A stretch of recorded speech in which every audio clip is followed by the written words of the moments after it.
You know when you revise for an exam and you feel like you crushed it, but the longer you wait for the results, the more you've British, by the way. ruined it? A test or a test or something. Thank God you brought your translator. Exactly, yeah. Thanks, boss. So walking into the screening, I was like, this is going to be awful, I'm going to hate it, and leaving, I was over the moon. You were? Great. Okay. Yeah, I loved it. So you're not overly critical of yourself and your performance and all that stuff? I loved it. Robert, you have not seen it yet? I have personally yet to see it. When can I... You will see it when I'm ready for you to see it, Robert. Just take a minute. The new blood, get used to it. Where did you shoot this movie?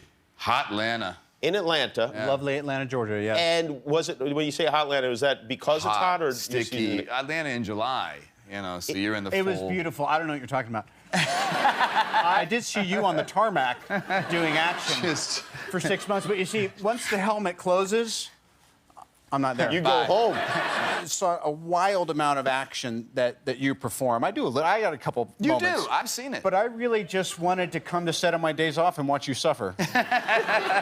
It's tough. The movie title is Captain America. You should work more. It's true. It's true. Sounds like you're having a civil war with yourself, though. I mean, because I would have maybe chosen not Atlanta in July, but it's fantastic. You know, I have no recollection of it. I don't know what you're talking about. They were casting, and so they brought in all the finalists for the exam. Yes. Like, he's great, isn't he? I was like, yeah, he is.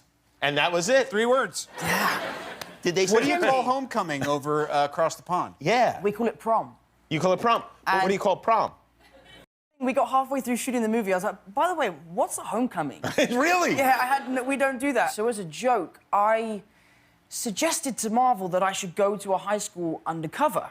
Right. And it was completely a joke, and Marvel took it completely seriously. I guess they didn't get my British sarcasm. Yeah, they do that. And yeah, so the next thing I know, I was like, had a backpack with a pencil case on my way to Bronx School of Science. Oh, boy. Did they let you go to actual class? Yes, yeah, I went to school with a fake name and a fake accent. Did you have a fake mother drop you off? And Bronx School of Science is a school for genius kids, right. And I am no genius. You're not? No, even the teachers didn't know that I was not a real student, so they would bring me up to the front of the class and be like, what do you think, new kid? I'm like, I have no idea what you're talking about. And please tell me if this is true, that you had your furniture from home shipped to Atlanta so you would have your own furniture while you were there. I didn't do a thing, the moving company. He did. Right. Does the furniture fly private or does the furniture fly... Funny experience. I was sat at the back of a classroom next to quite a pretty girl, and eventually she's like, so, dude, what's your deal, man? I was like, well, do you want to know my secret? She's like, okay. I was like, I'm actually Spider-Man. She's like, dude, you're nuts, bro. You're nuts. I was like, no, seriously, I'm actually an actor, I'm British, and I'm playing Spider-Man, and she didn't believe me. Of course she didn't believe me. That's a ridiculous story. I know. Yes. But the fact that you were allowed to just suddenly go to Bronx Science in the middle of the year with no explanation, that breach, that was believable. Yeah, that was... Well, that's a long brunch. Yeah, that is quite a brunch. I mean, we can fast forward through the dumb stuff. What's the dumb stuff? Yeah, what is the dumb stuff? I don't know, probably like, you know, your character arc.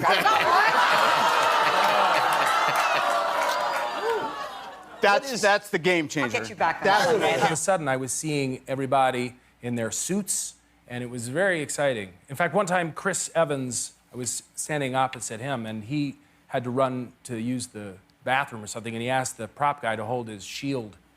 And as he walked off, I just said, can I try it? And I took the shield, and it was very exciting. It was not dissimilar to what my character was feeling in the scene. What did you do with the shield while you had it? I just kind of went... acting it out a little bit, but then I gave it back and, you know, tried to be a little cool. My daughter on it a couple of years ago when it was previously called the Tower of Terror or something. And she wasn't tall enough and she was really upset. And I was like, nah, forget this, come here. So I grabbed a couple of Snickers bars and things and slammed it in the back of her shoe, under her heel. So I like propped her up, because it was like this, my shot. Walked up, was like, what about now? So, and they're like, okay, in you come. I'm like, so